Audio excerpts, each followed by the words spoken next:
Still at the G20, and Indian Prime Minister Narendra Modi has secured consensus on the wording around the war in Ukraine as part of the G20 leaders' declaration. Analysts are saying it is a big win for the Indian leader. Cordelia Lynch has more.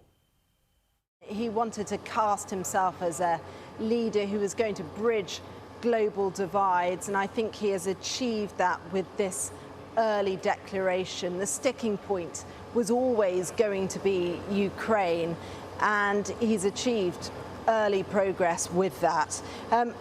It's a watered-down version, though, from what we heard back in Bali. There's talk of the comprehensive, just and durable peace. The declaration says today's era must not be war. It leaves out, though, mention specifically of Russian aggression, and I think that's key. It also says don't act against the territorial integrity of any state. I think that is being interpreted here as a hand, in a sense, to Moscow, because it has complained about attacks on Russia.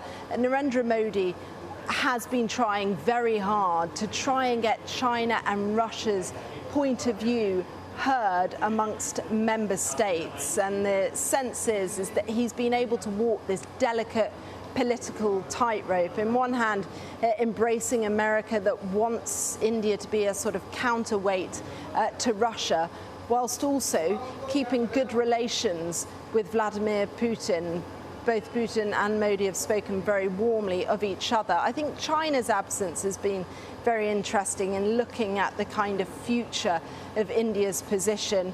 China struggling with economic challenges at home, and I think Narendra Modi has been able to really kind of emerge as this strong international power and eclipse, in a sense, sort of China's presence globally at the moment. And there's also been broad agreement, aside from the Ukraine issue here, and sort of tackling global poverty and climate change as well.